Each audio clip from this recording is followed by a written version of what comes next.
నమస్తే తెలుగు ప్రజల గుండె చప్పుడు మన తెలుగు టీవీ స్పెయిన్ న్యూస్ కి స్వాగతం. కేంద్రంలో రాష్ట్రంలో ఎన్ని ప్రభుత్వాలు మారినా బేడా బుడగ జంగం తలరాతలు మారడం లేదని బేడా బుడగ సంక్షేమ సంఘం అధ్యక్షులు తురుపాటి మనోహర్ ఆవేదన వ్యక్తం చేశారు. కల్లూరు పట్టణ పరిధిలో ఉన్న శ్రీనివాసనగర్లో బుడగ జంగం కాలనీ ఉన్న బుడగ జంగాల స్థితిగతులను బేడా బుడగ సంక్షేమ సంఘం అధ్యక్షులు తురుపాటి మనోహర్ పరిశీలించారు. అనంతరం మాట్లాడుతూ 20 సంవత్సరాల నుండి బేడా బుడగ జంగం అలాగే బేడా బుడగ జంగాల స్థితిగతులు మారడం లేదని, ఇప్పటికీ సంచార జీవితాన్ని అనుభవిస్తూ గుడారాలలో నివాసం ఉంటున్నారని అన్నారు. గ్రామీణ ప్రాంతాలలో ఉన్న క్రీడాకారులను ప్రోత్సహించే విధంగా ఎంతో ప్రతిష్టాత్మకంగా రాష్ట్ర ముఖ్యమంత్రి వైఎస్ జగన్మోహన్ రెడ్డి ఆడుదాం ఆంధ్ర అనే కార్యక్రమం ద్వారా నైపుణ్యం కలిగి క్రీడాకారులను గుర్తించి వారికి ప్రోత్సాహం బహుమతులు అందజేయడం జరుగుతోందని కర్నూలు జిల్లా బి తాండ్రపాడు గ్రామ పంచాయతీ ఎంపీటీసీ హనుమంతు, వైఎస్ఆర్సీపీ సచివాలయ కన్వీనర్ పేరపోగు మోహన్ బాబు అన్నారు. కర్నూలు జిల్లా కౌతాల మండలం హాల్విలో దారుణం చోటు చేసుకుంది. పుట్టింటిలో ఆర్లబండ దేవరకు భర్త పంపలేదని గోద్రేజ్ హెయిర్ కలర్ను నీటిలో కలిపి ఇద్దరు చిన్నారులకు కలిపి తాపించి తాను కూడా తాగి తల్లి శారదమ్మ ఆత్మహత్యకు పాల్పడింది. ఇద్దరు చిన్నారులు అక్కడికక్కడే మృతి చెందారు. తల్లి పరిస్థితి విషమంగా ఉండడంతో ఆదోని ప్రభుత్వ ఆసుపత్రికి తరలించారు. భార్యాభర్తల కుటుంబ కలహాలతో ఆత్మహత్యకు కారణమంటున్నారు.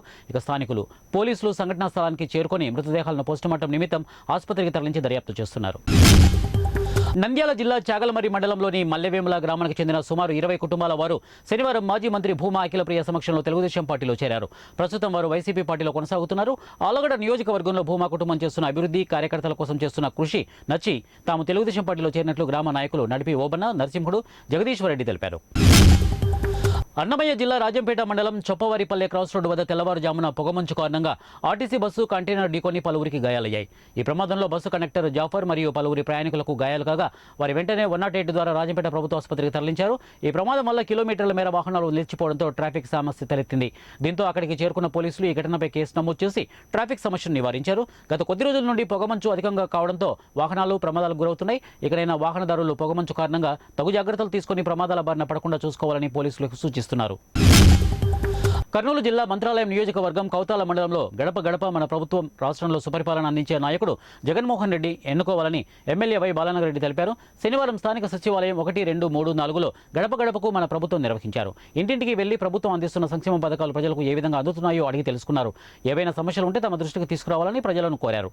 ఈ సందర్భంగా ఆయన మాట్లాడుతూ అబద్ధాలు చెప్పే అధికారంలోకి రావడానికి టీడీపీ నాయకులు ప్రజల ముందుకు వస్తున్నారని, వారి మాటలు నమ్మి మోసపోవద్దని కోరారు. గతంలో అధికారంలో ఉన్నప్పుడు ప్రజలకు న్యాయం చేయలేని టీడీపీ నాయకులు ఇప్పుడు అధికారం కోసం ప్రజలను మోసం చేసేందుకు ప్రయత్నం చేస్తున్నారని విమర్శించారు. పార్వతీపురం మున్సిపల్ కౌన్సిల్ సమావేశ మందిరం ఆవరణలో చోటు చేసుకున్న ఇరువురి కౌన్సిలర్ల మధ్య కొట్లాట సంఘటన దురదృష్టకరమని, కేవలం గత కొంతకాలంగా వారిద్దరి మధ్య వ్యక్తిగత కక్షలు నెలకొని ఉండడం మూలంగా శనివారం అవి కాస్త బయటపడి కొట్లాట వరకు దారితీసిందని municipal vice chairman Kondapalli Rukmini, floor leader మంత్రి రవికుమార్ తదితర కౌన్సిల్ సభ్యులు స్పష్టం చేశారు. శనివారం సాయంత్రం ఆర్టీసీ కాంప్లెక్స్ 3 రోడ్ల జంక్షన్ వద్ద చోటు చేసుకున్న సంఘటనపై వివరణ ఇచ్చారు. కేవలం వ్యక్తిగత కక్షలతో సంఘటన జరిగితే టీడీపీ నాయకులు పనిగట్టుకుని కుల వివాదాలు అంటగడుతున్నారని ఆరోపించారు. పట్టణంలో ఇంతవరకు కులమత విభేదాలు లేవని, అందరం ఒకే కుటుంబం మాదిరి ఇటువంటి తరుణంలో కులచిచ్చులు రాజేయడం మంచి సాంప్రదాయం కాదని అన్నారు. రాజకీయ లబ్ధి కోసం విపక్ష టీడీపీ ఏవో ప్రయత్నాలు చేస్తోందని, అయితే ప్రజలు అంతా గమనిస్తున్నారని తెలిపారు. ఏపీ మున్సిపల్ కార్మికుల సమస్యలు పరిష్కరించాలంటూ సిఐటియు ఆధ్వర్యంలో 6 రోజుల నుంచి సమ్మె చేపట్టారు. సమ్మెలో భాగంగా బద్వేలు పట్టణంలో మున్సిపల్ కార్మికులకు వర్ధనగ్న ప్రదర్శన నిర్వహించారు. అనంతరం రాష్ట్ర ప్రభుత్వానికి వ్యతిరేకంగా నినాదాలు హోరెత్తించారు. ఈ సందర్భంగా సిఐటియు నాయకులు మాట్లాడుతూ మున్సిపల్ కార్మికుల సమస్యల పరిష్కారం కోసం 6 రోజుల నిరవధిక సమ్మె చేస్తున్న రాష్ట్ర ప్రభుత్వానికి ఎటువంటి చలనం లేదన్నారు. సమాన పనికి సమాన వేతనం అడుగుతున్నామన్నారు. రాష్ట్ర ప్రభుత్వం స్పందించి వెంటనే మున్సిపల్ కార్మికుల సమస్యలు పరిష్కరించాలని, లేని పక్షంలో ఆందోళనలు మరింత ఉధృతం చేస్తామని సిఐటియు నాయకులు హెచ్చరిస్తున్నారు.